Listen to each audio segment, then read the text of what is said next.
ನನ್ನ ನಲ್ಮೆಯ ಎಲ್ಲ 8ನೇ ತರಗತಿಯ ವಿದ್ಯಾರ್ಥಿಗಳಿಗೆ ಆನ್ಲೈನ್ ಕ್ಲಾಸ್ಗೆ ಸ್ವಾಗತ.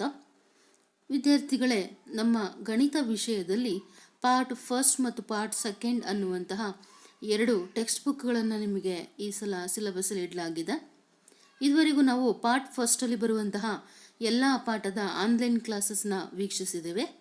ಈಗ ಪಾರ್ಟ್ 2 ಅಲ್ಲಿ ತೆಗೆದುಕೊಂಡಾಗ ಅಧ್ಯಾಯ 1 ಘನಗಳು ಮತ್ತು ಘನ ಮೂಲಗಳು, ಇದನ್ನು ನಾವು ಕ್ಯೂಬ್ಸ್ ಆ್ಯಂಡ್ ಕ್ಯೂಬ್ ರೂಟ್ಸ್ ಅಂತೇಳಿ ಕರಿತೀವಿ ವಿದ್ಯಾರ್ಥಿಗಳೇ.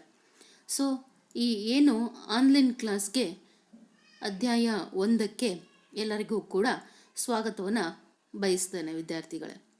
ಸೊ ಇಲ್ಲಿ ಘನಗಳು ಮತ್ತು ಘನ ಮೂಲಗಳು, ನೀವೀಗ ಘನ ಅಂದ್ರೇನು ಅಂತ ಹೆಸರನ್ನು ಕೇಳಿದ್ದೀರಾ ಅಲ್ಲ ವಿದ್ಯಾರ್ಥಿಗಳೇ? ಗೊತ್ತಿದೆ ಏನಾದರೂ ಘನ ಅಂದರೆ? ಗೊತ್ತಿದೆ ಏನು? ಓಕೆ, ಘನ ಅಂದ್ರೇನು? 3 ಅಂಥೇಳಿ ಕರಿತೀವಿ. 3 ಆಯಾಮಗಳನ್ನು ಹೊಂದಿರುವಂಥದ್ದು ಅಂಥೇಳಿ ಅರ್ಥ. ವರ್ಗ ಮತ್ತು ವರ್ಗಮೂಲಗಳು ನಾವು ಪಾರ್ಟ್ ಫಸ್ಟಲ್ಲಿ ನೋಡಿದ್ವಿ ಅಲ್ಲ ವಿದ್ಯಾರ್ಥಿಗಳೇ? ಅಲ್ಲಿ ವರ್ಗ ಅಂದ ತಕ್ಷಣ 2 ಅಂತ ಹೇಳಿ ಕರೆಯಲ್ಪಡ್ತೀವಿ. ಆ ಏನು ಸಂಖ್ಯೆ ತಗೊಂಡಿರ್ತೀವಿ ಅದೇ ಸಂಖ್ಯೆಯಿಂದ ಗುಣಿಸಿದಾಗ ಬರುವಂಥದ್ದು ವರ್ಗ ಸಂಖ್ಯೆಯನ್ನು ಹೊಂದಿರುತ್ತೆ ಅಂತ ಹೇಳ್ತೀವಿ ಅಲ್ವಾ? ಹಾಗೆಯೇ ಇಲ್ಲಿ ಘನವನ್ನು ತೆಗೆದುಕೊಂಡಾಗ ಈಗ ನಾವು ಸ್ವಾಭಾವಿಕ ಸಂಖ್ಯೆಗಳು ಯಾವುದಾದ್ರು ಒಂದು ಸಂಖ್ಯೆಯನ್ನು ತೆಗೆದುಕೊಂಡು ಅದೇ ಸಂಖ್ಯೆಯನ್ನು 3 ಬಾರಿ ಗುಣಿಸಿದರೆ ಆಗ ಬರುವಂಥ ಸಂಖ್ಯೆ ಏನಾಗಿರುತ್ತೆ? ಘನ ಸಂಖ್ಯೆ ಆಗಿರುತ್ತೆ ವಿದ್ಯಾರ್ಥಿಗಳೇ. ಆ ಬರುವಂತಹ ಘನ ಸಂಖ್ಯೆ ಏನಿದೆಯಲ್ಲ ಅದರ ಮೂಲ ಏನಿದೆ? ಅದು ಘನ ಮೂಲವಾಗಿದೆ ಅಂತ ಹೇಳ್ಬಿಟ್ಟು ನಾವು ಕರೆಯಲ್ಪಡ್ತೀವಿ. ಹಾಗಾದರೆ ಈ ಪಾಠದಲ್ಲಿ ನಾವು ಮುಖ್ಯವಾಗಿ ಕಲಿಬೇಕಾಗಿರುವಂತಹ ಕಲಿಕಾಂಶಗಳ ಬಗ್ಗೆ ನಾವು ನೋಡ್ತಾ ಹೋದರೆ, ಮೊದಲನೇದಾಗಿ ಘನ ಅಂದ್ರೇನು ಅದಕ್ಕೆ ಸಂಬಂಧಪಟ್ಟಂತಹ ಪೀಠಿಕೆ, ಹಾಗೆಯೇ ಘನಗಳು, ಕೆಲವು ಆಸಕ್ತಿದಾಯಕ ಮಾದರಿಗಳು, ಘನಗಳು ಮತ್ತು ಅವುಗಳ ಅವಿಭಾಜ್ಯ ಅಪವರ್ತನಗಳು, ಪೂರ್ಣ ಘನವಾಗಿಸಲು ಗುಣಿಸಬೇಕಾದ ಕನಿಷ್ಠ ಸಂಖ್ಯೆ, ಘನ ಮೂಲಗಳು, ಅವಿಭಾಜ್ಯ ಅಪವರ್ತನ ವಿಧಾನದ ಮೂಲಕ ಘನ ಮೂಲ ಕಂಡುಹಿಡಿಯುವುದು, ಹಾಗೆ ಕೊನೆಯದಾಗಿ ಘನ ಸಂಖ್ಯೆಗಳ ಘನಮೂಲ. ವಿದ್ಯಾರ್ಥಿಗಳೇ, ಇಲ್ಲಿ ನಾವು ಈ ಎಲ್ಲ ಕಲಿಕಾಂಶಗಳನ್ನು ಈ ಪಾಠದಲ್ಲಿ ಕಲಿತಾ ಹೋಗ್ತೇವೆ. ಹಾಗಾದರೆ ಮೊದಲನೇದಾಗಿ ತೆಗೆದುಕೊಂಡಾಗ 1729 ಒಂದು ವಿಶಿಷ್ಟ ಸಂಖ್ಯೆಯಾಗಿದೆ ಮತ್ತು ಇದು 2 ವಿಭಿನ್ನ ಸಂಖ್ಯೆಯ ಘನಗಳ ಮೊತ್ತವನ್ನಾಗಿ 2 ರೀತಿಯಲ್ಲಿ ವ್ಯಕ್ತಪಡಿಸಬಹುದಾದ ಕನಿಷ್ಠ ಸಂಖ್ಯೆಯಾಗಿದೆ. ವಿದ್ಯಾರ್ಥಿಗಳೇ, 1729 ಏನಿದೆಯಲ್ಲ ಈ ಸಂಖ್ಯೆನ ತೆಗೆದುಕೊಳ್ತೀನಿ. ಇದನ್ನು ನಾನು 1728 + 1 ಅಂತ ಬರ್ಕೊಳ್ತೀನಿ. ಬರಿಬೋದಲ್ವಾ? ಹೌದು ತಾನೆ? ಕೂಡಿದಾಗ ಏನು ಬರುತ್ತೆ? 1729 ಬರುತ್ತೆ. ಹೀಗೆ ವಿಸ್ತರಿಸಿ ಬರೆದಾಗ ಇಲ್ಲಿ 1728 ಅಂತಿದೆಯಲ್ಲ, ಇದಕ್ಕೆ ನಾವು ಘನ ಮೂಲವನ್ನು ಕಂಡುಹಿಡಿಬೇಕು. ಅಂದರೆ ಯಾವುದೋ ಒಂದು ಸಂಖ್ಯೆಯನ್ನು ತೆಗೆದುಕೊಂಡು 3 ಬಾರಿ ಗುಣಿಸಿದ್ರೆ 1728 ಬರುತ್ತೆ ವಿದ್ಯಾರ್ಥಿಗಳೇ. ಅದೇ ಸಂಖ್ಯೆನೇ ಯಾವುದು? 12. ಸೊ 12 × 12 × 12 3 ಸಲ ಗುಣಿಸಿದಾಗ ನಮಗೆ 1728 ಬರುತ್ತೆ. ಹಾಗಾದರೆ ಒಂದರ ಘನಮೂಲ ಏನು? ಒಂದೇ ಅಲ್ವಾ? ಒಂದೊಂದಲೇ 1. ಸೊ ಕೂಡಿದಾಗ ಏನು ಬರುತ್ತೆ? 1729 ಬರುತ್ತೆ. ಇದನ್ನು ನಾವು ಈ ರೀತಿಯಾಗಿ ಬರೆಯೋದ್ರಿಂದ ಇದನ್ನು ವಿಶಿಷ್ಟ ಸಂಖ್ಯೆ ಅಂತ ಹೇಳ್ಬಿಟ್ಟು ಕರೆಯಲ್ಪಡ್ತೀವಿ. ಹಾಗೆಯೇ ಈ ಏನು 1729 ಇದೆಯಲ್ಲ ವಿದ್ಯಾರ್ಥಿಗಳೇ, ಇದನ್ನು 1000 + 729 ಅಂಥೇಳಿ ಬರಿತೇವೆ. ಈಗ ಬರೆದಾಗ 1000 ಇದರ ಘನಮೂಲ 10, 10 × 100, 100 × 1000 ಅಲ್ವಾ? ಹಾಗೆಯೇ 729 ತಗೊಂಡ್ರೆ 9 × 81, 81 9 729 ಅಂತೇಳಿ ಕರಿತೇವೆ. ಈ ರೀತಿಯಾಗಿ ವಿಶಿಷ್ಟವಾಗಿ ಒಂದು ವಿಭಿನ್ನವಾಗಿ ನಾವೇನು ಮಾಡುವಂಥದ್ದು, ಈ ಘನಗಳ ಮೊತ್ತವನ್ನು ನಾವು 2 ರೀತಿಯಲ್ಲಿ ವ್ಯಕ್ತಪಡಿಸುತ್ತೇವೆ. ಹಾಗಾದರೆ ಸ್ವಲ್ಪ ಇಂಟ್ರೆಸ್ಟಿಂಗ್ ಇದೆ ಅಲ್ಲ ವಿದ್ಯಾರ್ಥಿಗಳ ಈ ಸಬ್ಜೆಕ್ಟು? ಓಕೆ, ಈ ಸಂಖ್ಯೆ ನೋಡಿ ಎಷ್ಟು ಮ್ಯಾಜಿಕ್ ಆಗಿ ಇದೆ ಅಂತ ಹೇಳ್ಬಿಟ್ಟು. ಇದನ್ನು ನಾವು R.D. ರಾಮಾನುಜನ್ ಸಂಖ್ಯೆ ಅಂತೇಳಿ ಕರೆಯಲ್ಪಡ್ತೀವಿ. ಏಕೆಂದರೆ ನಮ್ಮ ಮ್ಯಾಥಮೆಟಿಷಿಯನ್ಸ್ R.D. ರಾಮಾನುಜನ್ ಇದನ್ನು ಕಂಡುಹಿಡ್ದಿರೋದ್ರಿಂದ ಅವರ ಹೆಸರನ್ನೇ ವಿದ್ಯಾರ್ಥಿಗಳೇ ಇಡಲಾಗಿದೆ. ಹಾಗಾದರೆ ಇಲ್ಲಿ ನಾವು ಘನ ಅಂದ್ರೇನು ಅಂಥೇಳಿ ನೋಡ್ತಾ ಹೋಗೋಣ. ಒಂದು ಪೂರ್ಣ ಸಂಖ್ಯೆಯನ್ನು ಅದೇ ಸಂಖ್ಯೆಗೆ 3 ಬಾರಿ ಗುಣಿಸಿದಾಗ ಬರುವ ಗುಣಲಬ್ಧ ಸಂಖ್ಯೆಯೇ ಪೂರ್ಣ ಘನ ಸಂಖ್ಯೆ ಅಂತೇಳಿ ಕರಿತೇವೆ. ಹಾಗಾದರೆ ವಿದ್ಯಾರ್ಥಿಗಳ ಇಲ್ಲಿ ಉದಾಹರಣೆಯನ್ನು ತೆಗೆದುಕೊಂಡ್ರೆ ನಾವು ಸ್ವಾಭಾವಿಕ ಸಂಖ್ಯೆಗಳನ್ನು ತಗೊಳ್ತಾ ಹೋಗ್ತೀವಿ. ಒಂದು, ಈ ಒಂದನ್ನು 1 × 1 × 1 ಅಂತ ಬರಿತೀವಿ. ಹೀಗೆ ಬರೆದಾಗ 1³ ಆಗುತ್ತೆ, ಗುಣಿಸಿದ್ರೆ 1 ಅಂತ ಹೇಳಿ ಬರುತ್ತೆ. ಹಾಗೆಯೇ ಮುಂದಿನ ಸಂಖ್ಯೆ 2, 2 × 2 × 2, 2 4, 4 8. 2 ಏನು ಮಾಡಿದ್ದೀವಿ, 3 ಸಲ ಗುಣಿಸಿದ್ದೀವಿ. ಹಾಗಾಗಿ ಇದನ್ನು ಘಾತಾಂಕದಲ್ಲಿ ಬರೆದ್ರೆ 2 ರ ಘಾತ 3 ಅಂಥೇಳಿ ಬರುತ್ತೆ. ಹಾಗಾದರೆ ಇಲ್ಲಿ ನಮಗೆ ಬರುವಂತಹ ಘನ ಸಂಖ್ಯೆ ಯಾವುದು, 8 ಅಂಥೇಳಿ ಕರಿತೇವೆ. ನೆಕ್ಸ್ಟು ಮುಂದಿನ ಸಂಖ್ಯೆ 3 ತೆಗೆದುಕೋಣ. 3 × 3 × 3, 3 3 9, 9 3 27 ಅಲ್ವಾ. ಹಾಗಾದರೆ 27ರ ಘನಮೂಲ ಏನು, 7 ಅಂಥೇಳಿ ಕರಿತೇವೆ. ಹಾಗೆಯೇ 5 ತೆಗೆದುಕೊಂಡಾಗ 5 × 5 × 5, ಸೊ ಅಲ್ಲಿಗೆ 5³ ಅಂತ ಹೇಳಿ ಕರಿತೇವೆ. 5 5 25, 25 5 125 ಅಂಥೇಳಿ ತೆಗೆದುಕೊಳ್ತೀವಿ ವಿದ್ಯಾರ್ಥಿಗಳ. ಸಮ ಸಂಖ್ಯೆಗಳ ಘನಗಳು ಸಮ ಸಂಖ್ಯೆಯಾಗಿರ್ತವೆ. ಹಾಗೆಯೇ ಬೆಸ ಸಂಖ್ಯೆಗಳ ಘನಗಳು ಬೆಸ ಸಂಖ್ಯೆಗಳೇ ಆಗಿರ್ತವೆ. ಉದಾಹರಣೆಗೆ 11³ 11 ಅನ್ನೋದೇನು, ಬೆಸ ಸಂಖ್ಯೆ ವಿದ್ಯಾರ್ಥಿಗಳೇ. ಇದನ್ನು 3 ಸಲ ಗುಣಿಸಿದಾಗ ನಮಗೆ ಬರುವಂತಹ ಗುಣಲಬ್ಧ 1331 ಆಗಿದೆ. ಇದು ಕೂಡ ಏನಂತ ಕರಿತೀವಿ ನಾವು, ಓಕೆ, ವೆರಿ ಗುಡ್, ಬೆಸ ಸಂಖ್ಯೆ ಅಂತೇಳಿ ಕರಿತೀವಿ. ಹಾಗಾದರೆ ಮುಂದಿನ ಸಂಖ್ಯೆ 12³ ತೆಗೆದುಕೋಣ. 12 × 12 × 12 ತಗೊಂಡಾಗ 1728 ಬರುತ್ತೆ. ಸೊ ಇದನ್ನು ನಾವೇನಂತ ಕರಿತೀವಿ, ಬೆಸ ಸಂಖ್ಯೆ ಅಂತ ಕರೆಯಲ್ಲ, ಯಾಕೆಂದರೆ 12 ಒಂದು ಸಮ ಸಂಖ್ಯೆಯನ್ನು ತೆಗೆದುಕೊಂಡು ನಾವು ತಗೊಂಡಿದ್ದೀವಿ. ಹಾಗಾದರೆ ಇಲ್ಲಿ ಬರುವಂತಹ ಘನಗಳು ಸಮ ಸಂಖ್ಯೆನೇ ಆಗಿರುತ್ತೆ ಅಂತ ಹೇಳಿ ಹೇಳಲ್ಪಡ್ತದೆ. ಇದೇ ರೀತಿಯಾಗಿ ನಾವು 13, 14, 15, ಹಾಗೆಯೇ 16 ಮತ್ತು 17 ಹೀಗೆ ಎಲ್ಲ ಘನಗಳ ಸಂಖ್ಯೆಗಳನ್ನು ನಾವು ಘನ ಸಂಖ್ಯೆಯನ್ನು ಬರಿತಾ ಹೋಗಬಹುದು. ಹಾಗಾಗಿ ಈ ಏನು ಉದಾಹರಣೆಯ ಮೂಲಕ ಒಂದು ಪಟ್ಟಿಯನ್ನು ನಾವು ನೋಡ್ತಾ ಹೋಗ್ತೀವಿ, ಅದು ಸಂಖ್ಯೆಯ ಬಿಡಿ ಸ್ಥಾನ, ಘನ ಮತ್ತು ಘನದ ಬಿಡಿ ಸ್ಥಾನ ಅಂತ ಹೇಳಿ ತಗೊಳ್ತೀವಿ. ಮೊದಲಾಗಿ 1 ತೆಗೆದುಕೊಂಡ್ರೆ ಸಂಖ್ಯೆಯ ಬಿಡಿ ಸ್ಥಾನ ಏನಾಗಿದೆ, 1 ಆಗಿದೆ. ಇದರ ಘನ ಅಂದರೆ 3 ಸಲ ಗುಣಿಸ್ಬೇಕು, 1 1 1 1 1 ಅಂತ ಬರುತ್ತೆ. ಹಾಗಾದರೆ ಈ ಘನದ ಬಿಡಿ ಸ್ಥಾನ ತೆಗೆದುಕೊಂಡ್ರೆ 1 ಇದೆ ಅಂತ ಹೇಳಿ ಹೇಳಲ್ಪಡ್ತವೆ. ನೆಕ್ಸ್ಟ್ ಮುಂದಿನ ಸಂಖ್ಯೆ 2, ಈ ಸಂಖ್ಯೆಯ ಬಿಡಿ ಸ್ಥಾನ ಸಿಂಗಲ್ ಡಿಜಿಟ್ ಇದೆ, ಸೊ 2 ಅಂತ ಹೇಳಿ ಕರೀತೇವೆ. ಹಾಗೆಯೇ ಇದರ ಘನವನ್ನು ತೆಗೆದುಕೊಂಡ್ರೆ 8 ಅಂತ ಹೇಳಿ ತಗೊಳ್ತೀವಿ. ಘನದ ಬಿಡಿ ಸ್ಥಾನದಲ್ಲಿರೋದು ಕೂಡ 8 ಆಗಿದೆ. ಹಾಗಾದರೆ ಮುಂದಿನ ಸಂಖ್ಯೆ 3, 3ರ ಸಂಖ್ಯೆ ಬಿಡಿ ಸ್ಥಾನ 3 ಅಂತ ಕರಿತೀವಿ. ಇದನ್ನು ಘನ ತೆಗೆದುಕೊಂಡ್ರೆ 3 3 9, 9 3 27. ಹಾಗಾದರೆ ಬಿಡಿ ಸ್ಥಾನದಲ್ಲಿರೋದು ಯಾವುದಿದೆ, ಸಂಖ್ಯೆ 7 ಇದೆ. ಹಾಗಾಗಿ ಈ ಘನದ ಬಿಡಿ ಸ್ಥಾನದಲ್ಲಿರುವ ಸಂಖ್ಯೆ 7 ಅಂಥೇಳಿ ಕರೆಯಲ್ಪಡ್ತವೆ. ಹಾಗಾಗಿ ವಿದ್ಯಾರ್ಥಿಗಳೇ, ನಾವು ಈ ಎಲ್ಲ ಸಂಖ್ಯೆಗಳನ್ನು ಎಷ್ಟು ಬೇಕಾದ್ರೂ ಬರಿತಾ ಹೋಗಬಹುದು. ಹಾಗಾಗಿ ನೀವು ಮ್ಯಾಥ್ಸ್ ಹೋಮ್ವರ್ಕಲ್ಲಿ ಏನು ಮಾಡಬೇಕು ಅಂದರೆ, ಈ ಕೊಟ್ಟಿರುವಂತಹ ಏನು ಪಟ್ಟಿ ಇದೆಯಲ್ಲ 4 ಕಾಲಮ್ಸು, ಇದೇ ಥರ 4 ಕಾಲಮ್ಸನ್ನು ಹಾಕ್ಕೊಂಡು 1ರಿಂದ 100ರವರೆಗೆ ನೀವು ಬರೆದಿಟ್ಕೋಬೇಕು. ಸೊ ಇದನ್ನು ಮ್ಯಾಥ್ಸ್ ಹೋಮ್ವರ್ಕ್ಗಿಂತ ಏನು ರೂಲ್ ಶೀಟ್ಸ್ ಇದೆಯಲ್ಲ, ಆ ರೂಲ್ ಶೀಟ್ಸಲ್ಲಿ ಬರೆದಿಟ್ಕೊಂಡಿರಿ. ನಾನು ನಂತರ ಅವುಗಳನ್ನು ಕರೆಕ್ಷನ್ ಮಾಡ್ತಾ ಹೋಗ್ತೇನೆ. ಹೇಗೆಯೇ ಇಲ್ಲಿ ನಾವು ಮುಂದಿನ ಕಲಿಕಾಂಶವನ್ನು ತೆಗೆದುಕೊಂಡ್ರೆ ಕೆಲವು ಆಸಕ್ತಿದಾಯಕ ಮಾದರಿಗಳು ಅಂತ ಹೇಳಿ ಕೊಟ್ಟಿದ್ದಾರೆ. ಅಂದರೆ ಈ ಪಾಠಕ್ಕೆ ಸಂಬಂಧಪಟ್ಟಂತಹ ಕೆಲವು ಮಾಡೆಲ್ಸ್ ಟೈಪಲ್ಲಿ ಬರುವಂತಹ ನಮಗೆ ಲೆಕ್ಕಗಳು. ಒಂದನೇದಾಗಿ ಕ್ರಮಾನುಗತ ಬೆಸ ಸಂಖ್ಯೆಗಳನ್ನು ಸಂಕಲನ ಮಾಡುವುದು. ಕೆಳಗಿನ ಬೆಸ ಸಂಖ್ಯೆಗಳ ಮೊತ್ತದ ಮಾದರಿಯನ್ನು ಗಮನಿಸಿ. ಸೊ ಇಲ್ಲಿ 1 ತಗೊಂಡಿದ್ದೀವಿ, 1 ಅದನ್ನು 3 ಸಲ ಗುಣಿಸಿದಾಗ 1 ಬರುತ್ತೆ. ಹಾಗೆಯೇ 3 + 5 ವಿದ್ಯಾರ್ಥಿಗಳ, ಇಲ್ಲಿ 3 + 5 ಅನ್ನೋದು 3 ಅನ್ನೋದು ಬೆಸ ಸಂಖ್ಯೆ, 5 ಅನ್ನೋದು ಕೂಡ ಬೆಸ ಸಂಖ್ಯೆ. ಈ 2 ಬೆಸ ಸಂಖ್ಯೆಗಳನ್ನು ಕೂಡಿದಾಗ ನಮಗೇನಾಗುತ್ತೆ, 8 ಬರುತ್ತೆ. ಅಲ್ಲಿ ಬರೋದು ಸಮ ಸಂಖ್ಯೆ ಬರುತ್ತೆ ಅಲ್ವಾ. ಈ ಸಮ ಸಂಖ್ಯೆನ 8ಅನ್ನು ನಾವು ಘಾತಾಂಕ ರೂಪದಲ್ಲಿ ಬರೆದ್ರೆ 2³ ಅಂತ ಆಗುತ್ತೆ. 2 2 4, 4 2 8 ಅಂತ ಹೇಳಿ ತೆಗೆದುಕೊಳ್ತೇವೆ. ಹಾಗೆಯೇ ಇದರ ಮುಂದಿನ ಬೆಸ ಸಂಖ್ಯೆ 7 + 9 ಕೂಡಿದರೆ 11 ಬರುತ್ತೆ ಅಲ್ವಾ. ಸೊ ಅಲ್ಲಿ ಇದನ್ನು ನಾವು ತೆಗೆದುಕೊಂಡಾಗ ಇಲ್ಲಿ 3 ಸಂಖ್ಯೆನ ತಗೋಬೇಕು, 11ನ್ನು ಏನು ಮಾಡಬೇಕು, ಕೂಡಬೇಕು. ಸೊ ಅದನ್ನು ಕೂಡಿದಾಗ ನಮಗೆ 27 ಬರುತ್ತೆ. ಈ 27ಗೆ ನಾವು ಘನ ಮೂಲವನ್ನು ತೆಗೆದುಕೊಂಡ್ರೆ 3 ಅಂಥೇಳಿ ಕರಿತೇವೆ.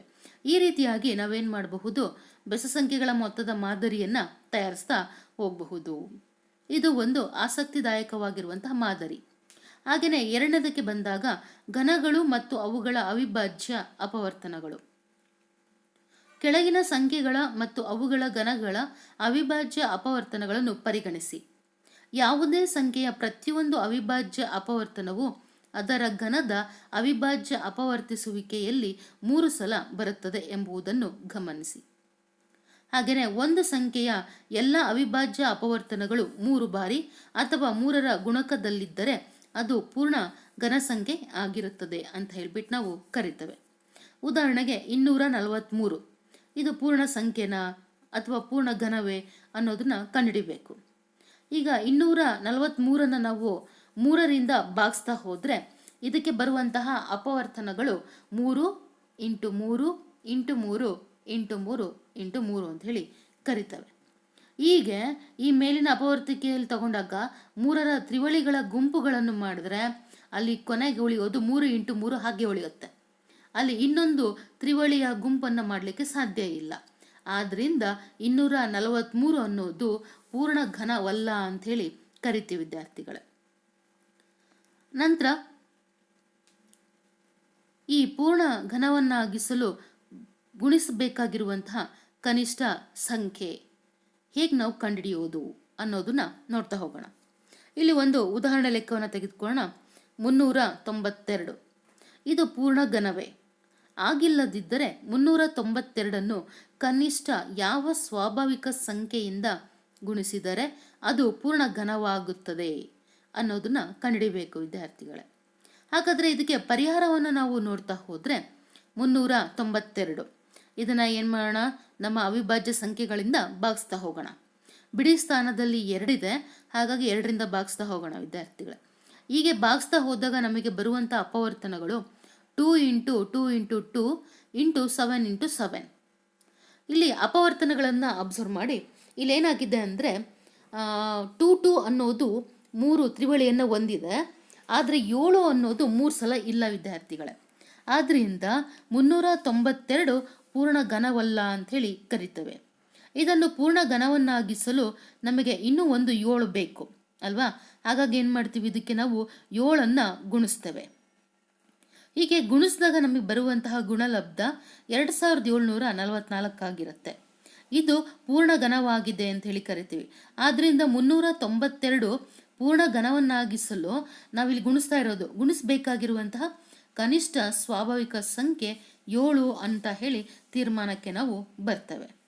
ಹಾಗಾದರೆ ಈ ಲೆಕ್ಕ ಚೆನ್ನಾಗಿ ಅರ್ಥ ಆಗಿದೆ ಅಂಥೇಳಿ ಭಾವಿಸ್ತೇನೆ ವಿದ್ಯಾರ್ಥಿಗಳೇ ಅಲ್ವಾ? ಏನೂ ಡೌಟ್ ಇಲ್ಲ. ಹಾಗಾದರೆ ಉದಾಹರಣೆ 3 ತೆಗೆದುಕೊಂಡಾಗ 53,240 ಪೂರ್ಣ ಘನವೇ? ಆಗಿಲ್ಲದಿದ್ದರೆ ಅದನ್ನು ಕನಿಷ್ಠ ಯಾವ ಸ್ವಾಭಾವಿಕ ಸಂಖ್ಯೆಯಿಂದ ಭಾಗಿಸಿದರೆ ಭಾಗಲಬ್ಧವು ಪೂರ್ಣ ಘನವಾಗುತ್ತದೆ ಅಂತ ಹೇಳಿಬಿಟ್ಟು ಕಂಡುಹಿಡಿಯಬೇಕು. ಇದಕ್ಕೆ ನಾವು ಪರಿಹಾರವನ್ನು ತೆಗೆದುಕೊಂಡು ಹೋದರೆ ಏನು ಉದಾಹರಣೆ 2 ಮತ್ತು ಉದಾಹರಣೆ ಲೆಕ್ಕ 1 ಮಾಡಿದ್ವಿ, ಅದೇ ರೀತಿಯಾಗಿ ವಿದ್ಯಾರ್ಥಿಗಳೇ ಇದನ್ನು ನಾವು ಅಪವರ್ತನವನ್ನು ಕಂಡುಹಿಡಿಯಬೇಕು. ಅಲ್ಲಿಗೆ ಇದನ್ನು ಅಪವರ್ತನ ವಿಧಾನದಿಂದ ಭಾಗಿಸ್ತಾ ಹೋದರೆ ಬರುವಂತಹ ಅಪವರ್ತನಗಳು 2 × 2 × 2 ಹಾಗೆಯೇ × 11 × 11 × 11 × 5 ಅಂತ ಬರುತ್ತೆ. ಈ ಅವಿಭಾಜ್ಯ ಅಪವರ್ತನಗಳನ್ನು ನಾವು ಅಬ್ಸರ್ವ್ ಮಾಡಿದಾಗ 5 ಅನ್ನೋದು 3 ಸಲ ಇಲ್ಲ ವಿದ್ಯಾರ್ಥಿಗಳೇ. ಎಷ್ಟಿದೆ? ಒಂದೇ ಸಲ ಇದೆ ಅಲ್ವಾ? ಹಾಗಾದ್ರೆ ಇಲ್ಲಿ ನಾವು ತ್ರಿವಳಿಗಳನ್ನು ಮಾಡಲಿಕ್ಕೆ ಸಾಧ್ಯ ಇಲ್ಲ. ಆದ್ದರಿಂದ 53,240 ಪೂರ್ಣ ಘನವಾಗಲಿಕ್ಕೆ ಸಾಧ್ಯ ಇಲ್ಲ ಅಂತೇಳಿ ಕರಿತೀವಿ. ಹಾಗಾದರೆ ಇದನ್ನು ಪೂರ್ಣ ಘನ ಮಾಡಲಿಕ್ಕೆ ಏನು ಮಾಡಬೇಕು ಅನ್ನುವಂಥ ಪ್ರಶ್ನೆ. ಅವಿಭಾಜ್ಯ ಅಪವರ್ತನಗಳಲ್ಲಿ 5 ಒಂದು ಸಲ ಮಾತ್ರ ರಿಪೀಟ್ ಆಗಿದೆ. ನಾವು ದತ್ತ ಸಂಖ್ಯೆಯನ್ನು 5ರಿಂದ ಭಾಗಿಸಿದ್ರೆ ಭಾಗಲಬ್ಧ ಅವಿಭಾಜ್ಯ ಅಪವರ್ತಿಸುವಿಕೆಯಲ್ಲಿ 5 ಇರೋದಿಲ್ಲ. ಹಾಗಾಗಿ ಅಲ್ಲಿ ನಮಗೆ ಬರುವಂಥ ಅಪವರ್ತನಗಳು 2 × 2 × 2 ಹಾಗೆಯೇ 11 × 11 × 11. ಸೊ ಈ ರೀತಿಯಾಗಿ ಏನಾಗುತ್ತೆ, ನಮಗೆ ಅಪವರ್ತನಗಳು ದೊರೆಯುತ್ತೆ ಮತ್ತು ಇವುಗಳೇನಾಗಿರುತ್ತೆ, ತ್ರಿವಳಿಯನ್ನು ಹೊಂದಲ್ಪಟ್ಟಿರುತ್ತೆ. ಅಂದರೆ ಯಾವಾಗ 5ರಿಂದ ನಾವು ದತ್ತ ಸಂಖ್ಯೆಯನ್ನು ಭಾಗಿಸಿದಾಗ. ಸೊ ಹೀಗೆ ಭಾಗಿಸಿದಾಗ ಬರುವಂಥದ್ದು 10,648 ಅಂತೇಳಿ ತೆಗೆದುಕೊಳ್ತೀವಿ. ಹಾಗಾಗಿ 53,240 ಪೂರ್ಣ ಘನವನ್ನಾಗಿಸಲು ಭಾಗಿಸಬೇಕಾಗಿರುವಂತಹ ಕನಿಷ್ಠ ಸಂಖ್ಯೆ 5. ಇಲ್ಲಿ ಪೂರ್ಣ ಘನ 10,648 ಅಂಥೇಳಿ ಕರೆಯಲ್ಪಡ್ತೀವಿ. ಹಾಗಾದರೆ ಇಲ್ಲಿ ನಾವು ಈ ಏನು ಅವಿಭಾಜ್ಯ ಅಪವರ್ತನಗಳಾದ 2 ಮತ್ತು 11 ತೆಗೆದುಕೊಂಡು ಕಂಡುಹಿಡಿತಾ ಹೋಗಿದ್ದಾವೆ. ಹಾಗಾಗಿ ವಿದ್ಯಾರ್ಥಿಗಳೇ ಈಗ ನಮಗೆ ದೊರೆತಿರುವಂತಹ ಪೂರ್ಣ ಘನ ಯಾವುದು 10,648 ಅಂಥೇಳಿ ಹೇಳ್ತೇವೆ. ನೆಕ್ಸ್ಟು ಮುಂದಿನ ಉದಾಹರಣೆ ಲೆಕ್ಕವನ್ನು ತೆಗೆದುಕೊಂಡ್ರೆ 1,188 ಇದು ಪೂರ್ಣ ಘನವೇ? ಇಲ್ಲವಾದಲ್ಲಿ ಅದನ್ನು ಕನಿಷ್ಠ ಯಾವ ಸ್ವಾಭಾವಿಕ ಸಂಖ್ಯೆಯಿಂದ ಭಾಗಿಸಿದರೆ ಭಾಗಲಬ್ಧವು ಪೂರ್ಣ ಘನವಾಗುತ್ತದೆ ಅನ್ನೋದನ್ನು ಕಂಡುಹಿಡಿಬೇಕಿಲ್ಲಿ.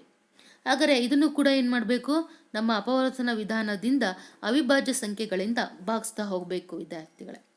ಹೀಗೆ ಭಾಗಿಸಿದಾಗ ಇಲ್ಲಿ ಬರುವಂತಹ ಅಪವರ್ತನಗಳು 2 × 2, 3 × 3, × 3 × 11 ಅಂತ ಹೇಳಿ ಕರೆಯಲ್ಪಡ್ತವೆ.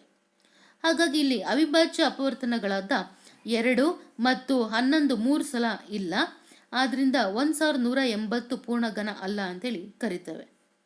ಹಾಗೆಯೇ 1,188ರ ಅವಿಭಾಜ್ಯ ಅಪವರ್ತನಗಳಲ್ಲಿ 2 ಸಲ ಮತ್ತು 11 1 ಸಲ ಇದೆ. ಆದ್ದರಿಂದ ನಾವು ದತ್ತ ಸಂಖ್ಯೆಯನ್ನು 2 × 2 × 11 = 44ರಿಂದ ಭಾಗಿಸಿದರೆ ಭಾಗಲಬ್ಧ ಅವಿಭಾಜ್ಯ ಅಪವರ್ತಿಸುವಿಕೆಯಲ್ಲಿ 2 ಮತ್ತು 11 ಇರೋದಿಲ್ಲ. ಆದ್ದರಿಂದ 1,188ಅನ್ನು ಪೂರ್ಣ ಘನವಾಗಿಸಲು ಭಾಗಿಸಬೇಕಾಗಿರುವಂತಹ ಕನಿಷ್ಠ ಸಂಖ್ಯೆ 44 ಅಂಥೇಳಿ ಕರಿತೇವೆ.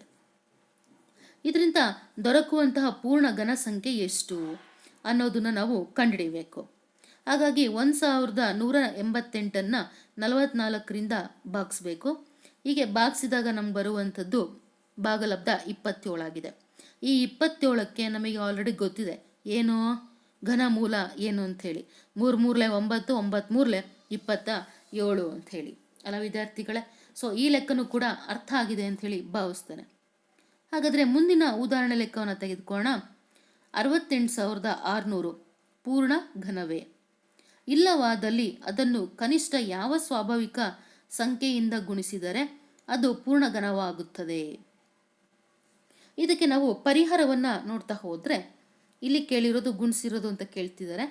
ಸೊ ಹಾಗಾಗಿ ಮೊದಲಾಗಿ 68,600ಕ್ಕೆ ಅಪವರ್ತನಗಳನ್ನು ಕಂಡುಹಿಡಿಯೋಣ. ಸೊ 2 × 2 × 2 ಹಾಗೆಯೇ × 5 × 5 × 7 × 7 × 7. ಅವಿಭಾಜ್ಯ ಅಪವರ್ತನ 5 3 ಸಲ ಇಲ್ಲ ಇಲ್ಲಿ, ಆದ್ದರಿಂದ 68,600 ಪೂರ್ಣ ಘನವಲ್ಲ. ಇದನ್ನು ಪೂರ್ಣ ಘನವನ್ನಾಗಿಸಲು 5ರಿಂದ ಏನು ಮಾಡಬೇಕು, ಗುಣಿಸ್ಬೇಕು. ಆದ್ದರಿಂದ 68,600 × 5 ಅಂತೇಳಿ ಗುಣಿಸಿದಾಗ ನಮಗೆ ತ್ರಿವಳಿಗಳನ್ನು ಹೊಂದಿರುವಂತಹ ಅಪವರ್ತನಗಳ ಜೋಡಿಗಳು ಸಿಗ್ತಾ ಹೋಗ್ತವೆ. ಹೀಗೆ ಗುಣಿಸಿದಾಗ ಬರುವಂತಹ ಗುಣಲಬ್ಧ 3,43,000 ಆಗಿರುತ್ತೆ. ಇದನ್ನು ನಾವು ಪೂರ್ಣ ಘನ ಅಂಥೇಳಿ ಕರಿತೀವಿ ವಿದ್ಯಾರ್ಥಿಗಳೇ. ಹಾಗಾದರೆ ಈ ಎಲ್ಲ ಉದಾಹರಣೆಗಳಿಂದ ನಾವು ಭಾಗಿಸಿದಾಗ ಹಾಗೆಯೇ ಗುಣಿಸಿದಾಗ ಯಾವ ಕನಿಷ್ಠ ಸಂಖ್ಯೆಗಳನ್ನು ಕಂಡುಹಿಡಿಬೇಕು ಅನ್ನುವಂತಹ ವಿಧಾನಗಳು ಅರ್ಥ ಆಗಿದೆ ಅಂಥೇಳಿ ಭಾವಿಸ್ತಾರೆ ಅಲ್ಲ ವಿದ್ಯಾರ್ಥಿಗಳೇ. ಹಾಗಾದರೆ ನಮ್ಮ ಮುಂದಿನ ಟಾಪಿಕ್ಕು ಅಂದರೆ ಸಬ್ ಟಾಪಿಕ್ಕು ಈ ಪಾಠದಲ್ಲಿ ಘನ ಮೂಲಗಳು. ಘನಗಳನ್ನು ನಾವು ಅಧ್ಯಯನ ಮಾಡಿದ್ವಿ, ಅದಕ್ಕೆ ಸಂಬಂಧಪಟ್ಟಂತಹ ಲೆಕ್ಕಗಳನ್ನು ಡಿಸ್ಕಸ್ ಮಾಡ್ತಾ ಹೋದ್ವಿ. ಹಾಗಾದರೆ ಘನ ಮೂಲ ಅಂದ್ರೆ ಏನು ಅನ್ನೋದನ್ನ ನೋಡ್ತಾ ಹೋಗೋಣ. ಘನ ಮೂಲ ಕಂಡುಹಿಡಿಯುವುದು ಘನವನ್ನು ಕಂಡುಹಿಡಿಯುವುದರ ವಿಲೋಮ ಕ್ರಿಯೆ ಆಗಿದೆ. ಇದನ್ನು ವಿದ್ಯಾರ್ಥಿಗಳಲ್ಲಿ ನಿಮಗೆ ಚಿಹ್ನೆ ಕಾಣ್ತಾ ಇದೆ, ಕ್ಯೂಬ್ ರೂಟ್. ಈ ಚಿಹ್ನೆಯು ಘನ ಮೂಲವನ್ನು ಸೂಚಿಸುತ್ತೆ ಅಂಥೇಳಿ ಹೇಳ್ತೇವೆ.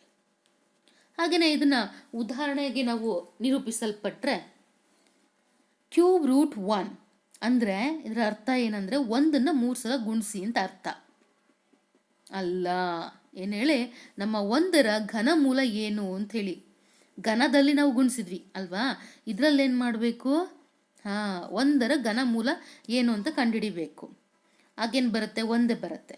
ಹಾಗೆಯೇ ಕ್ಯೂಬ್ ರೂಟ್ ಆಫ್ 8, ಯಾವುದೋ ಒಂದು ಸಂಖ್ಯೆಯನ್ನು ತೆಗೆದುಕೊಂಡು 3 ಸಲ ಗುಣಿಸಿದ್ರೆ 8 ಬರುತ್ತೆ. ಅದೇನಾಗಿರುತ್ತೆ, ನಮ್ಮ 8ರ ಘನ ಮೂಲವಾಗಿರುತ್ತೆ ಅಂಥೇಳಿ ಕರಿತೇವೆ. ಹಾಗಾದರೆ ಯಾವುದು 2, 2 2 4, 4 2 8 ಅಂಥೇಳಿ ಕರಿತೇವೆ. ಹಾಗೆಯೇ ಕ್ಯೂಬ್ ರೂಟ್ ಆಫ್ 729, ಇದರ ಘನ ಮೂಲ 9. ಕ್ಯೂಬ್ ರೂಟ್ ಆಫ್ 1000, 10 100, 100 1000 ಅಂಥೇಳಿ ಕರಿತೇವೆ. ಅಲ್ಲಿಗೆ ಘನ ಮೂಲ ಅಂದ್ರೇನು ಉದಾಹರಣೆಗಳು ಅರ್ಥ ಆಗಿದೆ ಅಂತೇಳಿ ಭಾವಿಸ್ತಾರೆ. ಇದರಲ್ಲಿ ಬರುವಂತಹ ವಿಧಗಳನ್ನು ನೋಡ್ತಾ ಹೋದರೆ ಅವಿಭಾಜ್ಯ ಅಪವರ್ತನ ವಿಧಾನದ ಮೂಲಕ ಘನ ಮೂಲ ಕಂಡುಹಿಡಿಯೋದು ಹೇಗೆ? ಉದಾಹರಣೆ ಲೆಕ್ಕ ತಗೊಂಡ್ರೆ 8000 ಘನಮೂಲವನ್ನು ಕಂಡುಹಿಡಿಯಿರಿ ಅಂತ ಕೊಟ್ಟಿದ್ದಾರೆ. ಇಲ್ಲಿ ಯಾವ ಕ್ರಮ ತಗೋಬೇಕು? ಅಪವರ್ತಿಸುವಿಕೆ ವಿಧಾನ ತಗೋಬೇಕು ವಿದ್ಯಾರ್ಥಿಗಳೇ. ಹಾಗಾದರೆ 8000 ಅಪವರ್ತಿಸುವಿಕೆ ವಿಧಾನ ತಗೊಂಡ್ರೆ ಇದನ್ನು ನಾವು ಭಾಗಿಸ್ತಾ ಹೋದರೆ 2 ಇಂದ 2 into 2 into 2 into 2 into 2 into 2 ಹಾಗೆಯೇ 5 ಇಂಟು 5 ಇಂಟು 5 ಇಷ್ಟು ನಮಗೆ ಅಪವರ್ತನಗಳು ಬರುತ್ತೆ. ಇದಲ್ದಲೇ ಈ ಅಪವರ್ತನಗಳೆಲ್ಲ ಏನಾಗಿದೆ, ತ್ರಿವಳಿಗಳನ್ನು ಹೊಂದಿದೆ, ಹೌದಾನೆ? ಹಾಗಾಗಿ ನಮ್ಮ ಕ್ಯೂಬ್ ರೂಟ್ 8000 ಇದರ ಅಪವರ್ತನಗಳನ್ನು ಜೋಡಿಗಳನ್ನಾಗಿ ಮಾಡಿದಾಗ ಬರುವಂತಹ ತ್ರಿವಳಿಗಳು 2 ಇಂಟು 2 ಇಂಟು 5, ಅಲ್ಲಿಗೆ 2 2 4 4 5 20 ಅಂಥೇಳಿ ಕರಿತೇವೆ. ಹಾಗಾದರೆ 8000 ಇದರ ಘನಮೂಲ ಏನು? 20 ಅಂಥೇಳಿ ಹೇಳುವಂಥದ್ದು. ಅರ್ಥ ಆಗಿದೆಯಲ್ಲ ವಿದ್ಯಾರ್ಥಿಗಳೇ? ಸೊ ಈ ರೀತಿ ಲೆಕ್ಕಗಳನ್ನು ಎಕ್ಸಾಮ್ ದೃಷ್ಟಿಯಿಂದ ನಿಮಗೆ 2 ಮಾರ್ಕ್ಸಿಗೆ ಕೊಡಲ್ಪಡ್ತಾರೆ. ಹಾಗಾದರೆ ನೆಕ್ಸ್ಟ್ ಉದಾಹರಣೆಯನ್ನು ತೆಗೆದುಕೊಳ್ಳೋಣ.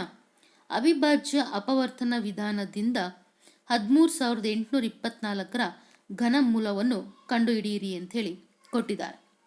ಸೊ ನಾವು ಈಗೇನು ಉದಾಹರಣೆ ನೋಡಿದ್ವಲ್ಲ ಅದೇ ಟೈಪಲ್ಲೇ ಇದನ್ನು ಕೂಡ ನಾವು ಅಪವರ್ತಿಸುವಿಕೆ ಕ್ರಿಯೆಯನ್ನು ತೆಗೆದುಕೊಳ್ಬೇಕು. ಹಾಗಾದರೆ ಇಲ್ಲಿ ಅಪವರ್ತಿಸುವಿಕೆ ತೆಗೆದುಕೊಂಡಾಗ ಏನು ಪರಿಹಾರ ದೊರೆಯುತ್ತೆ ಅನ್ನೋದನ್ನು ನೋಡೋಣ. 13824 ಇದಕ್ಕೆ ಬರುವಂಥ ಅಪವರ್ತನಗಳು 2 ಇಂಟು 2 ಹಾಗೆಯೇ 2 ಇಂಟು 2 ಇಂಟು 2 2 ಇಂಟು 2 ಹಾಗೆಯೇ 3 ಇಂಟು 3 ಇಂಟು 3. ಅಲ್ಲಿಗೆ ಇವುಗಳನ್ನು ತ್ರಿವಳಿಗಳನ್ನಾಗಿ ಬರ್ಕೊಂಡ್ರೆ 2^3 ಇಂಟು 2^3 ಇಂಟು 2^3 ಇಂಟು 3^3. ಆದ್ದರಿಂದ ನಮಗೆ ಅಲ್ಲಿ ಬರುವಂತಹ ಅಪವರ್ತನಗಳು 2 ಇಂಟು 2 ಇಂಟು 2 ಇಂಟು 3. ಅಲ್ಲಿಗೆ 2 2 4 4 3 12 12 ಅಲ್ವಾ? 12 3 36 ಅಂಥೇಳಿ ಕರೆಯಲ್ಪಡ್ತವೆ. ಸೊ ಇಷ್ಟು ನಮಗೆ 13824 ಘನಮೂಲ ಬರುತ್ತೆ. ಹಾಗಾದರೆ ಇಲ್ಲಿ ಉದಾಹರಣೆ ಇನ್ನೊಂದು ಲೆಕ್ಕವನ್ನು ತೆಗೆದುಕೊಳ್ಳೋಣ. ಅಂದಾಜು ವಿಧಾನದಿಂದ 17576 ಘನಮೂಲವನ್ನು ಕಂಡುಹಿಡಿಯಿರಿ ಅಂತ ಇದೆ. ಇದಕ್ಕೆ ಪರಿಹಾರವನ್ನು ತೆಗೆದುಕೊಂಡ್ರೆ ಕೊಟ್ಟಿರುವಂತಹ ಸಂಖ್ಯೆ ಯಾವುದು? 17776. ಸೊ ಇದಕ್ಕೆ ಫಸ್ಟ್ ಅಂತ ತಗೊಂಡ್ರೆ 17576 ಇದರ ಅಂಕೆಗಳನ್ನು ಬಲ ತುದಿಯಿಂದ ಆರಂಭಿಸಿ 3 ಅಂಕೆಗಳ ಗುಂಪುಗಳನ್ನಾಗಿ ಮಾಡಬೇಕು ವಿದ್ಯಾರ್ಥಿಗಳೇ. ಅಂದರೆ ಅಲ್ಲಿಗೆ 17 576 ಬರೀ 576 ಕನ್ಸಿಡರ್ ಮಾಡಬೇಕು. ಹಾಗಾದರೆ ನೆಕ್ಸ್ಟು ಮುಂದಿನ ವಿಧಾನ, ಎರಡನೇ ಹಂತ. ಮೊದಲನೇ ಗುಂಪು 576 ಇದರ ಬಿಡಿ ಸ್ಥಾನ ಅಂಕೆ ಎಷ್ಟಿದೆ? 6 ಇದೆ. ಆದ್ದರಿಂದ ಕೊಟ್ಟ ಸಂಖ್ಯೆಯ ಘನಮೂಲದ ಬಿಡಿ ಸ್ಥಾನದಲ್ಲಿ ಏನು ಬರುತ್ತೆ?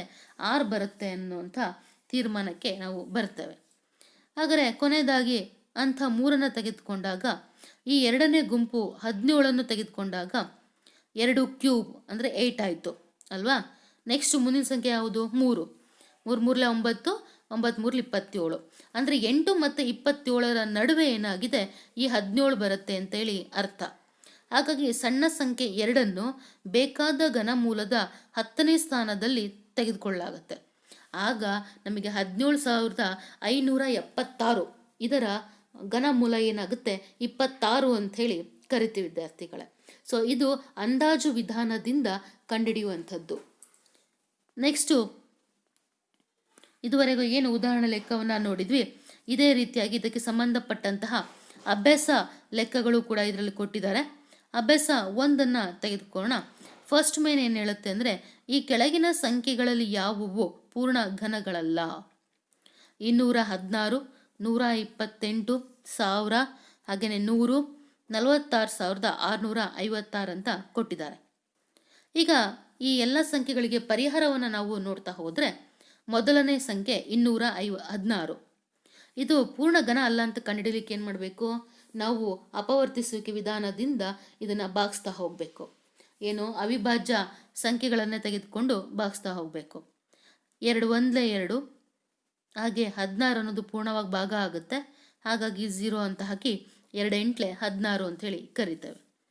ನೆಕ್ಸ್ಟು 2 5 10 2 4 8 2 2 4 1 ಉಳಿತು 2 7 14. ನೆಕ್ಸ್ಟ್ 3ರಿಂದ ಪೂರ್ಣವಾಗಿ ಭಾಗ ಆಗುತ್ತೆ 27 3 9 27 3 3 9 3 1 3. ಹಾಗಾದರೆ ಬರುವಂಥ ಅಪವರ್ತನಗಳು 2 ಇಂಟು 2 ಇಂಟು 2, 3 ಇಂಟು 3 ಇಂಟು 3. ನಮಗೆ ತ್ರಿವಳಿಗಳು ಕಂಡು ಬರ್ತಾ ಇದೆ ಅಲ್ಲ ವಿದ್ಯಾರ್ಥಿಗಳೇ. ಹಾಗಾಗಿ 216ರಲ್ಲಿ 2 ಮತ್ತು 3 ಇವುಗಳು 3 ಬಾರಿ ಗುಣಿಸಿಕೊಂಡಿದ್ದೇವೆ. ಆದ್ದರಿಂದ 216ರ ಪೂರ್ಣಘನ ಸಂಖ್ಯೆ ಏನಾಗಿದೆ? Cube root of 216. ಇದರ ಘನಮೂಲ 2 ಇಂಟು 3 ಅಂತ ಬರಿತೀವಿ. ಅಲ್ಲಿಗೆ 3 6. ಹಾಗಾಗಿ 216ರ ಘನಮೂಲ 6 ಅಂಥೇಳಿ ಕರಿತೇವೆ. ನೆಕ್ಸ್ಟು ಮುಂದಿನ ಸಂಖ್ಯೆ 128. ಈ 128ನೇ ಏನು ಮಾಡಬೇಕು? 2ರಿಂದ ಭಾಗಿಸ್ತಾ ಹೋಗಬೇಕು. 2 6 12, 2 4 8. ವಿದ್ಯಾರ್ಥಿಗಳ ಅರ್ಥ ಆಗ್ತಿದೆ ಅಲ್ವಾ?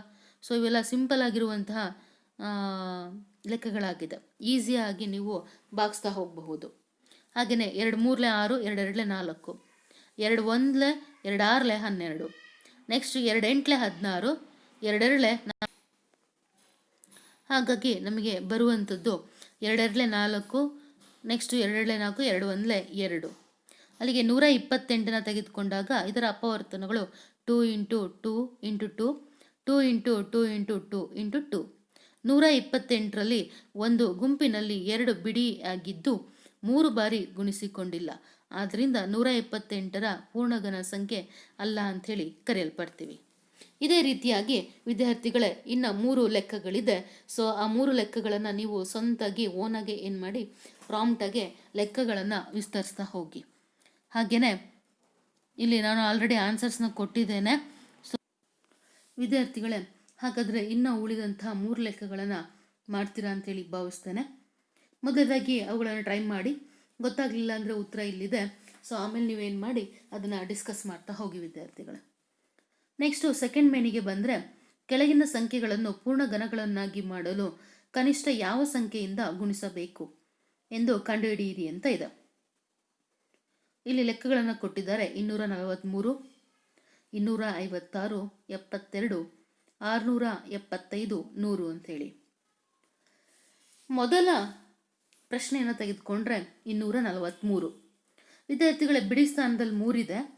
ಹಾಗಾದರೆ ಈ ಸಂಖ್ಯೆಯನ್ನು ಏನು ಮಾಡಬೇಕು ಅಂತ ಅರ್ಥ? 3ರಿಂದ ಭಾಗಿಸ್ಬೇಕು ಅಂಥೇಳಿ ಅರ್ಥ. 3 8 24, 3 1 3, 3 9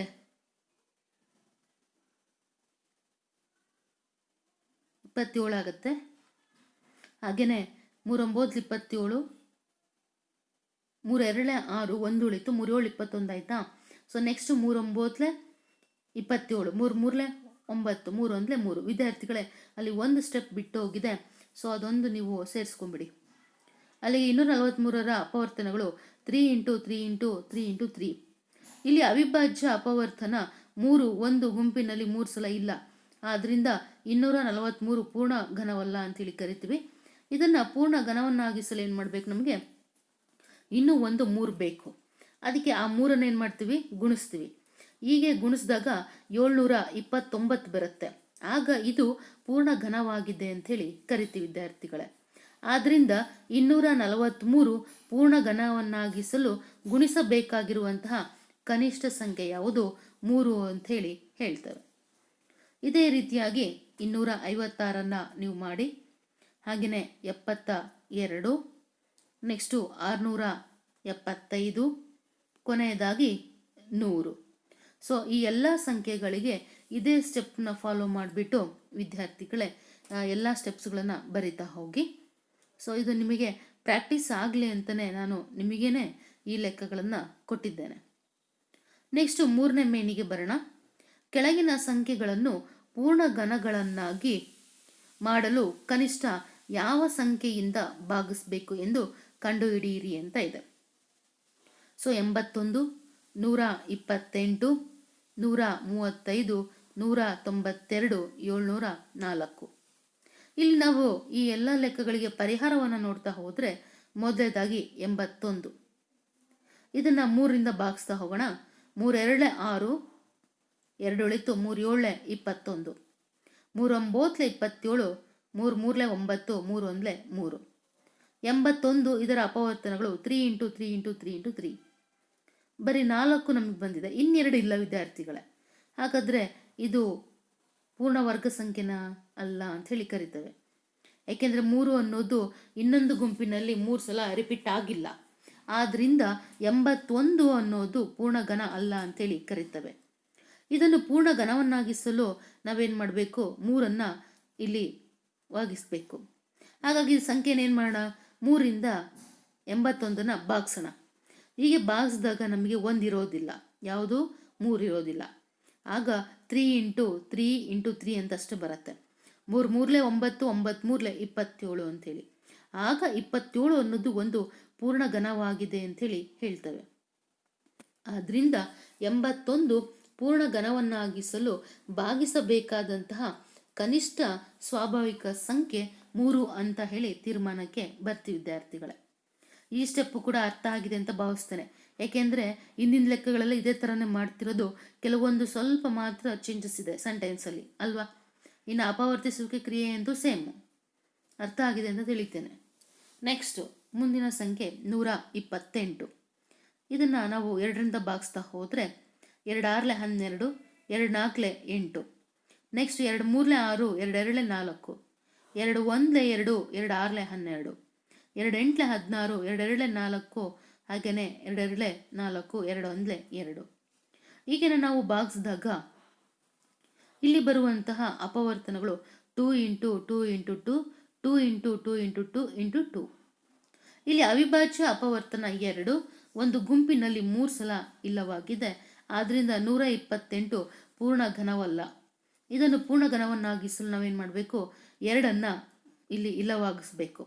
ಹಾಗಾಗಿ 128ಅನ್ನು 2ರಿಂದ ಭಾಗಿಸಿದರೆ 1 2 ಇರೋದಿಲ್ಲ. ಆಗ ನಮಗೆ ತ್ರಿವಳಿಗಳು 2 ಸೆಟ್ ಸಿಗುತ್ತೆ ವಿದ್ಯಾರ್ಥಿಗಳೇ.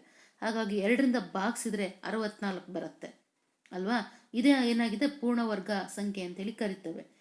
ಅಲ್ಲಿಗೆ ಗುಣಿಸಿದಾಗ 2 2 4 ಅಲ್ವಾ, 4 2 8, 8 2 16, 16 2 64 ಅಂಥೇಳಿ ತೆಗೆದುಕೊಳ್ತೇವೆ.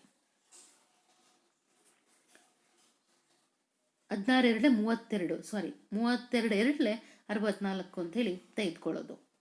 ಆದ್ದರಿಂದ 128 ಪೂರ್ಣ ಘನವನ್ನಾಗಿಸಲು ನಾವು ಭಾಗಿಸಬೇಕಾಗಿರುವಂತಹ ಕನಿಷ್ಠ ಸ್ವಾಭಾವಿಕ ಸಂಖ್ಯೆ 2 ಅಂಥೇಳಿ ಕರಿತೇವೆ. ನೆಕ್ಸ್ಟು ಮುಂದಿನ ಲೆಕ್ಕವನ್ನು ತೆಗೆದುಕೊಂಡ್ರೆ 135.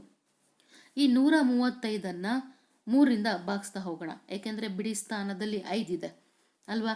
ಇದನ್ನು 3 ಇಲ್ಲ 5ರಿಂದ ಭಾಗಿಸ್ಬೇಕು ಅಂತೇಳಿ, ದಟ್ ಈಸ್ ಅಂಡರ್ಸ್ಟುಡ್. ಸೊ ಹಾಗಾಗಿ 3ರಿಂದ ನಾವು ಭಾಗಿಸಿದಾಗ 3 4 12, ಅಲ್ಲಿಗೆ ಎಷ್ಟು ಉಳಿತು, 1 ಉಳಿತು. 3 5 15. ನೆಕ್ಸ್ಟ್ 3ರಿಂದ ಭಾಗಿಸಿದ್ರೆ 3 1 3, 2 ಉಳಿತಾ, ಅಲ್ಲ 1 ಉಳಿತು. 3 5 15, ಅಲ್ಲಿಗೆ 15 ಬಂತು. ನೆಕ್ಸ್ಟ್ 3 5 15, ಆಮೇಲೆ 5 1 5. ನಮಗಿಲ್ಲಿ 3ದು ತ್ರಿವಳಿ ಬರ್ತಿದೆ, ಆದರೆ 5ರ ತ್ರಿವಳಿ ಬರ್ತಿಲ್ಲ. ಹಾಗಾದರೆ ಏನು ಮಾಡಬೇಕು ವಿದ್ಯಾರ್ಥಿಗಳೇ, ದತ್ತ ಸಂಖ್ಯೆನ ಭಾಗಿಸ್ಬೇಕು ಅಂತ ಅರ್ಥ ತಾನೆ. ಹಾಗಾಗಿ ಇಲ್ಲಿ ಬರುವಂತಹ ಅಪವರ್ತನಗಳು 3 ಇಂಟು 3 ಇಂಟು 3 ಇಂಟು 5.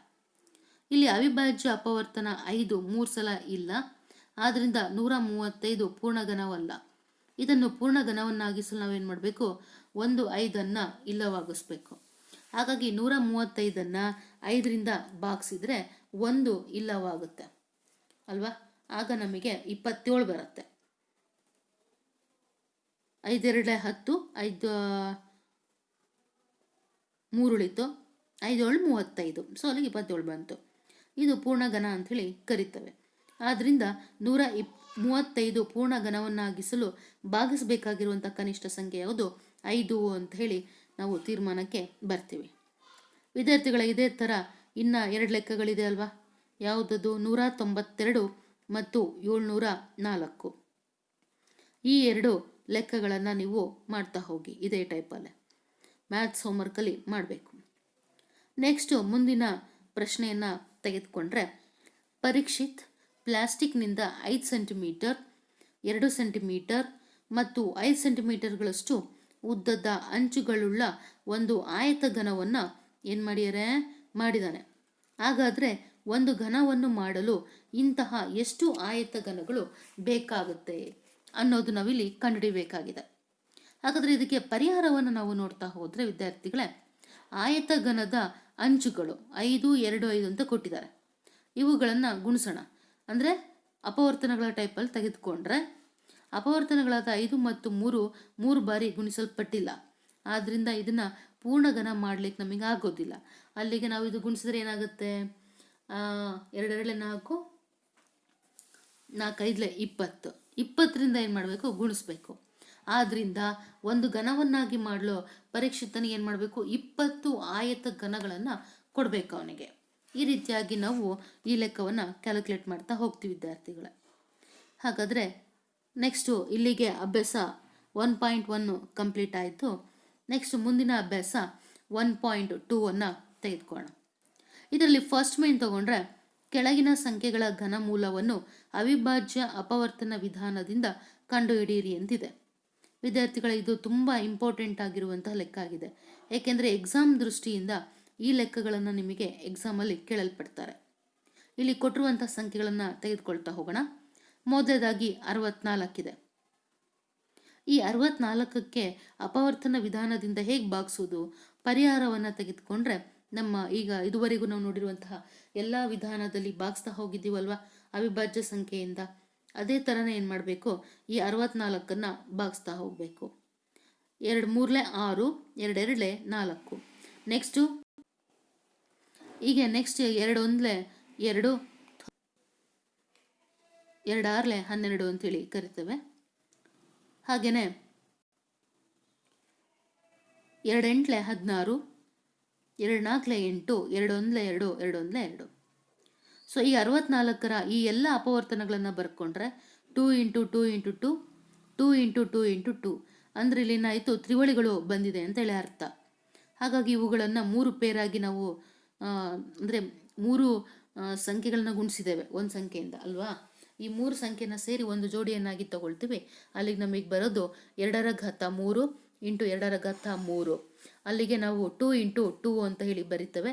2 2 4 ಅಂತ ಆಯಿತು. ಹಾಗಾದರೆ 64ರ ಘನ ಮೂಲ ಏನೋ 4 ಅಂಥೇಳಿ ಕರಿತೇವೆ. 4 4 16, 16 4 64 ಅಂಥೇಳಿ ಆ ರೀತಿಯಾಗೂ ಕೂಡ ನಾವು ಓರಲ್ ಆಗಿ ಕೇಳಿದಾಗ ಹೇಳ್ಬೋದು ವಿದ್ಯಾರ್ಥಿಗಳೇ. ಈಗ ನಿಮಗೆ ಇವುಗಳನ್ನು ಇದೇ ವಿಧಾನದಿಂದ ಕಂಡುಹಿಡಿಯಿರಿ ಅಂಥೇಳಿ ಕೊಡುವಂಥದ್ದು. ನೆಕ್ಸ್ಟು ಮುಂದಿನ ಸಂಖ್ಯೆಯನ್ನು ತೆಗೆದುಕೊಳ್ಳೋಣ. ಅದೇ 512. ಸೊ ಈ 512 ನಾವು ಬಿಡಿ ಸ್ಥಾನದಲ್ಲಿ 2 ಇದೆ. ಹಾಗಾಗಿ 2ರಿಂದ ಭಾಗಿಸ್ತಾ ಹೋಗೋಣ. 2 2 4, 1 ಉಳಿತು. 2 5 10, 1 ಉಳಿತು. 2 6 12. ಮತ್ತೆ ಈಗೇನು 2ಇಂದನೇ ಭಾಗಿಸೋಣ. 2 1 2, 2 2 4, 2 8 16, 2 6 12, 2 4 8. ನೆಕ್ಸ್ಟ್ 2 3 6, 2 2 4, 2 1 2, 2 6 12, 2 8 16, 2 2 4, 2 2 4, 2 1 2. ಈ ರೀತಿಯಾಗಿ ನಾವು ಈ ಎಲ್ಲ ಅಪವರ್ತನಗಳನ್ನು ಬರ್ಕೊಂಡ್ರೆ ನಮಗೆ 3 ಜೋಡಿ ಹೊಂದಿರುವಂತಹ ತ್ರಿವಳಿಗಳು ದೊರೀತಾ ಹೋಗ್ತವೆ. ಇವುಗಳನ್ನು ನಾವು 2 cube into 2 cube into 2 cube ಅಂಥೇಳಿ ಬರಿತೇವೆ. ಹಾಗಾದರೆ ಬರುವಂತಹ ಅಪವರ್ತನಗಳು 2 × 2 × 2. ಸೊ ಅಲ್ಲಿಗೆ 2 2 4, 4 2 8. ಹಾಗಾದರೆ ವಿದ್ಯಾರ್ಥಿಗಳೇ ಇದರಲ್ಲಿ ನಾವು ಏನಕ್ಕೆ ತೀರ್ಮಾನ ಬರ್ತೀವಿ? 512 ಇದರ ಘನ ಮೂಲ 8 ಅಂಥೇಳಿ ಕರೆಯಲ್ಪಡ್ತವೆ. ಹಾಗಾದರೆ ಮುಂದಿನ ಸಂಖ್ಯೆಗಳು 10,648, ಹಾಗೆಯೇ 27,000, 15,620, 625. ಸೊ ಈ 2-3 ಲೆಕ್ಕಗಳನ್ನು ವಿದ್ಯಾರ್ಥಿಗಳೇ ನೀವು ಮ್ಯಾಥ್ಸ್ ಹೋಮ್ವರ್ಕಲ್ಲಿ ಮಾಡ್ತಾ ಹೋಗಿ. ಓಕೆ. ನೆಕ್ಸ್ಟು ಮುಂದಿನ ಸಂಖ್ಯೆ 13,824. ಇಲ್ಲಿ 4 ಇದೆ ಬಿಡಿ ಸ್ಥಾನದಲ್ಲಿ. 2ರಿಂದ ಏನು ಮಾಡೋಣ? ಇದನ್ನು ಭಾಗಿಸ್ತಾ ಹೋಗೋಣ. 2 6 12, 1 ಉಳಿತು. 2 9 18, 2 1 2, 2 2 4. ಎಗೇನ್ ಮತ್ತೆ 2ರಿಂದ ಭಾಗಿಸ್ಬೇಕು. 2 3 6, 2 4 8, ಅಲ್ಲಿಗೆ 1 ಉಳಿತು. 2 5 10, 2 6 12. ಗೊತ್ತಾಗ್ತಿದೆಯಲ್ಲ ವಿದ್ಯಾರ್ಥಿಗಳೇ? ನೆಕ್ಸ್ಟು 2ರಿಂದ ಭಾಗಿಸಿದಾಗ 2 8 16, 2 6 12, 2 2 4. ನೆಕ್ಸ್ಟು 2 4 8, 2 3 6, 2 2 4. ಆಮೇಲೆ 2 2 4, 2 1 2, 1 ಉಳಿತು. 2 6 12. ಮತ್ತು ಬಿಡಿ ಸ್ಥಾನದಲ್ಲಿ 6 ಇದೆ, 2ರಿಂದ ಭಾಗಿಸಿ. 2 ಒಂದಲೇ 2, 16 ಪೂರ್ಣವಾಗಿ ಭಾಗವಾಗುತ್ತೆ, 0ನ ಹಾಕಿ 2 ಎಂಟ್ಲೆ 16. ನೆಕ್ಸ್ಟ್ 2 5 10, 2 4 8, 2 2 4, 1 ಉಳಿತು, 2 7 14, 3 9 27, 3 3 9, 3 1 3. ವಿದ್ಯಾರ್ಥಿಗಳಲ್ಲಿ ನಮಗೆ ಬರುವಂತಹ ಅಪವರ್ತನಗಳು 2 into 2 into 2, 2 into 2 into 2, 2 into 2 into 2, 3 into 3 into 3. ಅಲ್ಲಿ ಇವುಗಳನ್ನು ನಾವು ತ್ರಿವಳಿಗಳನ್ನಾಗಿ ಪರಿವರ್ತನೆ ಮಾಡಿದರೆ 2 cube into 2 cube into 2 cube into 3 cube ಅಂತ ಬರುತ್ತೆ. ಅಲ್ಲಿಗೆ ಇದರ ವರ್ಗಮೂಲವನ್ನು ನಾವು ತಗೊಂಡ್ರೆ, ಹೌದಾ ಅಲ್ಲ, ಏನು ಹೇಳಿ? Okay, good. ಹಂಗಾದ್ರೆ ಎಲ್ಲರೂ ಕ್ಲಾಸ್ ಕೇಳ್ತಿದ್ದೀರ. ಹಾಗಾದ್ರೆ ಏನು ಮಾಡಬೇಕು? ಘನಮೂಲವನ್ನು ಕಂಡುಹಿಡಿಯಬೇಕು ಅಲ್ವಾ? ಹಾಗಾಗಿ ಘನಮೂಲವನ್ನು ತೆಗೆದುಕೊಂಡ್ರೆ ಬರುವಂಥ ಅಪವರ್ತನಗಳು 2 ಇಂಟು 2 ಇಂಟು 2 ಇಂಟು 3. ಅಲ್ಲಿಗೆ 2 2 4, 4 2 8, 8 3 24. 24ನ್ನು 3 ಸಲ ಗುಣಿಸಿದರೆ ವಿದ್ಯಾರ್ಥಿಗಳೇ 13,824 ಬರುತ್ತೆ. ಹಾಗಾದರೆ 13,824ರ ಘನಮೂಲ ಏನು? 24 ಅಂತ ಹೇಳಿ ನಾವು ತೀರ್ಮಾನಕ್ಕೆ ಬರ್ತೀವಿ ಅಲ್ವಾ? ಅದೇ ರೀತಿಯಾಗಿ 1,10,592 ಇದೆ. ಇದನ್ನು ಏನು ಮಾಡಬೇಕು? ನಾವು ಬಿಡಿ ಸ್ಥಾನದಲ್ಲಿ 2 ಇರೋದ್ರಿಂದ 2ರಿಂದ ಭಾಗಿಸ್ತಾ ಹೋಗೋಣ. 2 5 10, 1 ಉಳಿತು, 2 5 10, 2 2 4, 1 ಉಳಿತು, 2 9 18, 1 ಉಳಿತು, 2 6 12. ಹಾಗೆಯೇ ನೆಕ್ಸ್ಟು 2ರಿಂದ ಭಾಗಿಸೋಣ. 2 2 4, 1 ಉಳಿತು, 2 7 14, 2 6 12, 2 4 8, 1 ಉಳಿತು, 2 8 16. ಎಗೇನ್ ಮತ್ತೆ 2ರಿಂದ 2 1 2, 2 3 6, 2 8 16, 2 2 4, 2 4 8. ನೋಡಿ ಎಷ್ಟು ನೀಟಾಗಿ ಪೂರ್ಣವಾಗಿ ಭಾಗ ಆಗ್ತಿದೆ ಅಲ್ವಾ 2 ಇಂದನೇ. ನೆಕ್ಸ್ಟು 2 6 12, 2 9 18, 2 1 2, 2 2 4. ನೆಕ್ಸ್ಟ್ 2ರಿಂದ 2 3 6, 2 4 8, 1 ಉಳಿತು, 2 5 10, 1 ಉಳಿತು, 2 6 12. ನೆಕ್ಸ್ಟ್ 2ರಿಂದ ಮಾಡೋಣ. 2 1 2, 2 7 14, 2 2 4, 2 8 16. ಎಗೇನ್ ಮತ್ತೆ 2 ಇಂದ ಭಾಗಿಸೋಣ. 2 8 16, 1 ಉಳಿತು, 2 6 12, 2 2 4. 2 4 8 ಅಲ್ವಾ? ನೆಕ್ಸ್ಟ್ 2 4 8, 2 3 6, 2 2 4. ಎಗೇನ್ ಮತ್ತೆ 2ರಿಂದ 2 1 2, 2 2 4, 2 1 2, 1 ಉಳಿತು, 2 6 12. 2 1 2 ಪೂರ್ಣವಾಗಿ ಭಾಗ ಆಗುತ್ತೆ 16, 2 8 16, ಅಲ್ಲಿ 108 ಆಯಿತು. 2 5 10, 2 2 4 8, 54 ಬಂದಿದೆ. ಇದನ್ನು ಭಾಗಿಸಿದ್ರೆ 2 2 4, 1 ಉಳಿಯುತ್ತೆ, 2 7 14. ನೆಕ್ಸ್ಟ್ 3 9 27, 3 3 9, 3 1 3. ವಿದ್ಯಾರ್ಥಿಗಳ ಇವುಗಳೆಲ್ಲ ಅಪವರ್ತನಗಳನ್ನು ನಾವು ಕಂಡಿಟ್ಕೊಂಡ್ರೆ ನಮಗೆ ಟೋಟಲ್ ಆಗಿ ಬರುವಂತಹ ತ್ರಿವಳಿಗಳನ್ನು ವರ್ಗಮೂಲವಾಗಿ ಪರಿವರ್ತನೆ ಮಾಡಿದರೆ 2 ಇಂಟು 2 ಇಂಟು 2 ಇಂಟು 2 ಇಂಟು 3 ಬರುತ್ತೆ. ಅಲ್ಲಿಗೆ 2 2 4, 4 2 8, 8 2 16, 16 3 48 ಅಂತ ಹೇಳಿ ಕರಿತೇವೆ. ಈ ರೀತಿಯಾಗಿ ನಾವು ಇಲ್ಲೇನು ಮಾಡ್ತೀವಿ ವಿದ್ಯಾರ್ಥಿಗಳೇ? ಇವುಗಳ ವರ್ಗಮೂಲವನ್ನು ಕಂಡುಹಿಡಿತಾ ಹೋಗ್ತೀವಿ. ಹಾಗಾದರೆ ಕೊನೆಗೆ ಇನ್ನು 2 ಸಂಖ್ಯೆಗಳಿದೆ ಅಲ್ವಾ, ಅವುಗಳನ್ನು ನೀವು ಇದೇ ರೀತಿಯಾಗಿ ನಿಮ್ಮ ಮ್ಯಾಥ್ಸ್ ಹೋಮ್ವರ್ಕಲ್ಲಿ ಮಾಡ್ತಾ ಹೋಗಿ. ನೆಕ್ಸ್ಟು ಲಾಸ್ಟ್ ಸಂಖ್ಯೆ 91,125. ಇದನ್ನು 3ರಿಂದ ಭಾಗಿಸ್ತಾ ಹೋಗಬೇಕು. ಹೀಗೆ ಪೂರ್ಣವಾಗಿ ಭಾಗಿಸ್ತಾ ಹೋದಾಗೆ ನಮಗೆ ಬರುವಂಥ ಅಪವರ್ತನಗಳು 3 into 3 into 3 into 3 into 3 into 3 into 5 into 5 into 5. ವಿದ್ಯಾರ್ಥಿಗಳು ಇದುವರೆಗೂ ಸುಮಾರು ಲೆಕ್ಕಗಳನ್ನು ನಾವು ಅಪವರ್ತಿಸುವ ವಿಧಾನದಿಂದ ನೋಡಿದ್ವಿ. ಹಾಗಾಗಿ ಅದರ ಎಕ್ಸ್ಪ್ಲನೇಷನ್ ನಾನು ಕೊಟ್ಟಿಲ್ಲ, ಡೈರೆಕ್ಟಾಗಿ ನಾನೇನು ಮಾಡಿದ್ದೀನಿ, ತ್ರಿವಳಿಗಳನ್ನು ತೊಗೊಂಡಿದ್ದೀನಿ. ಅಲ್ಲಿಗೆ ಇವುಗಳನ್ನು ಮೂಲ ತೊಗೊಂಡ್ರೆ 3 ಇಂಟು 3 ಇಂಟು 5 ಆಗುತ್ತೆ. 3 3 9, 9 5 45 ಅಂಥೇಳಿ ಕರಿತೇವೆ. ಹಾಗಾದರೆ 91,125 ಇದರ ವರ್ಗಮೂಲ ಏನು? 45 ಅಂಥೇಳಿ ಹೇಳ್ತೀವಿ. ಇಲ್ಲಿ ನೆಕ್ಸ್ಟ್ ಸೆಕೆಂಡ್ ಮೇನನ್ನು ತೆಗೆದುಕೊಂಡ್ರೆ ಸರಿ ಅಥವಾ ತಪ್ಪು ಎಂದು ಹೇಳಿರಿ ಅಂತ ಕೊಟ್ಟಿದ್ದಾರೆ. ಇಲ್ಲಿ ಇವುಗಳಿಗೆ ಪರಿಹಾರಗಳನ್ನು ನೋಡ್ತಾ ಹೋಗೋಣ. ಅದರಲ್ಲಿ ಫಸ್ಟ್ ಪ್ರಶ್ನೆ, ಒಂದು ಬೆಸ ಸಂಖ್ಯೆಯ ಘನವು ಸಮ ಸಂಖ್ಯೆ. ಇದು ತಪ್ಪು. ಏಕೆಂದರೆ ಬೆಸ ಸಂಖ್ಯೆಯ ಘನವು ಏನಾಗಿರುತ್ತೆ? ಬೆಸ ಸಂಖ್ಯೆನೇ ಆಗಿರುತ್ತೆ. ಫಾರ್ ಎಕ್ಸಾಂಪಲ್ 1 ಬರೋದೇನು ಒಂದೇ ಬರುತ್ತೆ ಅಲ್ವಾ. 3 9 9 27 ತಗೊಂಡಿರೋದು 3 ಬೆಸ ಸಂಖ್ಯೆ, ಗುಣಿಸಿದಾಗ ಬರೋದು 27 ಕೂಡ ಏನು ಬೆಸ ಸಂಖ್ಯೆ ಅಂತ ಹೇಳಿ ನಾವು ತೀರ್ಮಾನಕ್ಕೆ ಬರ್ತೀವಿ ಉದಾಹರಣೆಯ ಮೂಲಕ. ನೆಕ್ಸ್ಟು ಎರಡನೇ ಪ್ರಶ್ನೆಯನ್ನು ತೆಗೆದುಕೊಳ್ಳೋಣ. ಪೂರ್ಣ ಘನವು 2 ಸೊನ್ನೆಗಳಿಂದ ಅಂತ್ಯಗೊಳ್ಳುವುದಿಲ್ಲ. ಸರಿ, ಏಕೆಂದರೆ ಪೂರ್ಣ ಘನವು ಏನಾಗಿರುತ್ತೆ 3 ಸೊನ್ನೆಗಳಾಗಿ ಒಳಗೊಂಡಿರುತ್ತೆ. ಹೌದ್ ತಾನೆ? ಇಲ್ಲಿ ಘನದಲ್ಲಿ, ವರ್ಗದಲ್ಲಾದರೆ 2 0. ಇದು ನೆನ್ಪಿಟ್ಕೊಳ್ಳಿ ವಿದ್ಯಾರ್ಥಿಗಳೇ. ನೆಕ್ಸ್ಟು ಮೂರನೇ ಪ್ರಶ್ನೆಗೆ ಬಂದರೆ, ಒಂದು ಸಂಖ್ಯೆಯ ವರ್ಗವು 5ರಿಂದ ಕೊನೆಗೊಂಡರೆ ಅದರ ಘನವು 25ರಿಂದ ಕೊನೆಗೊಳ್ಳುತ್ತದೆ. ತಪ್ಪು ಅಲ್ವಾ. ಉದಾಹರಣೆಗೆ 15 ಕ್ಯೂಬ್ 3375 ಬಂತು. ಇದು 25ರಿಂದ ಕೊನೆಗೊಳ್ಳುವುದಿಲ್ಲ. ನೆಕ್ಸ್ಟ್ ಪ್ರಶ್ನೆ 4ನೇದು, 8ರಿಂದ ಅಂತ್ಯಗೊಳ್ಳುವ ಯಾವ ಪೂರ್ಣ ಘನವೂ ಇಲ್ಲ ಅಂಥೇಳಿ ತೆಗೆದುಕೊಂಡೇವ್ರೆ. ಅಲ್ಲಿಗೆ ಇದಕ್ಕೆ ನಾವು ಉತ್ತರವನ್ನು ನೋಡಿದರೆ ತಪ್ಪು ಅಂಥೇಳಿ ಹೇಳ್ತೀವಿ. 2ರ ಘನ 8 ಆಗಿದ್ದು 8ರಿಂದ ಕೊನೆಗೊಳ್ಳುತ್ತೆ ಅಲ್ವಾ. ಹಾಗಾಗಿ 8 ಅಂಥೇಳಿ ಹೇಳ್ತೀವಲ್ಲಿ. 2 ಅಂಕಿಯ ಸಂಖ್ಯೆಯ ಘನವು 3 ಅಂಕಿ ಸಂಖ್ಯೆ ಆಗಿರಬಹುದು. ಇದು ಕೂಡ ತಪ್ಪು.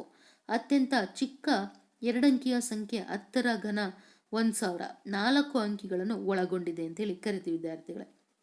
ಕೊನೆಯದಾಗಿ ನೆಕ್ಸ್ಟ್ ಪ್ರಶ್ನೆ, 2 ಅಂಕಿಯ ಸಂಖ್ಯೆಯ ಘನದಲ್ಲಿ 7 ಅಥವಾ ಹೆಚ್ಚಿನ ಅಂಕಿಗಳಿರಬಹುದು. ಈ ಸ್ಟೇಟ್ಮೆಂಟು ಕೂಡ ತಪ್ಪು. ಅತ್ಯಂತ ಗರಿಷ್ಠ 2 ಅಂಕಿಯ ಸಂಖ್ಯೆಯ 99ರ ಘನ ಅಲ್ಲಿಗೇನೋ 9,70,299ರಲ್ಲಿ 6 ಅಂಕಿಗಳು ನಮಗೆ ಕಂಡುಬರುತ್ತೆ ಅನ್ನುವಂತಹ ತೀರ್ಮಾನಕ್ಕೆ ನಾವು ಬರ್ತೀವಿ ವಿದ್ಯಾರ್ಥಿಗಳೇ. ನೆಕ್ಸ್ಟು ಪ್ರಶ್ನೆಯನ್ನು ತೆಗೆದುಕೊಂಡ್ರೆ, 1 ಅಂಕಿ ಸಂಖ್ಯೆಯ ಘನವು 1 ಅಂಕಿ ಸಂಖ್ಯೆ ಆಗಿರುವುದು. ಇದು ಸರಿ. 1 ಮತ್ತು 2ರ ಘನಗಳು 1 ಮತ್ತು 8 1 ಅಂಕಿಯ ಸಂಖ್ಯೆಗಳಾಗಿವೆ ಅಲ್ವಾ. ಈ ಎಲ್ಲ ಪ್ರಶ್ನೆಗೆ ನಾವು ಈ ರೀತಿಯಾಗಿ ಉತ್ತರಗಳನ್ನು ಬರಿತಾ ಹೋಗ್ತೀವಿ ವಿದ್ಯಾರ್ಥಿಗಳೇ. ನೆಕ್ಸ್ಟು ಲಾಸ್ಟ್ ಮೇನನ್ನು ನಾವು ತೆಗೆದುಕೊಂಡ್ರೆ, 1331 ಒಂದು ಪೂರ್ಣ ಘನವೆಂದು ನಿಮಗೆ ತಿಳಿದಿದೆಯೇ? ಅವಿಭಾಜ್ಯ ಅಪವರ್ತನ ಮಾಡದೆ ಅದರ ಘನಮೂಲವನ್ನು ಊಹಿಸಬಲ್ಲಿರಾ? ಇದೇ ರೀತಿ 4913, 12167, 32,768ಗಳ ಘನಮೂಲಗಳನ್ನು ಊಹಿಸಿ ಅಂತೇಳಿ ಇದೆ ವಿದ್ಯಾರ್ಥಿಗಳೇ. ಇದರಲ್ಲಿ ಒಂದು ಲೆಕ್ಕ ನೋಡೋಣ.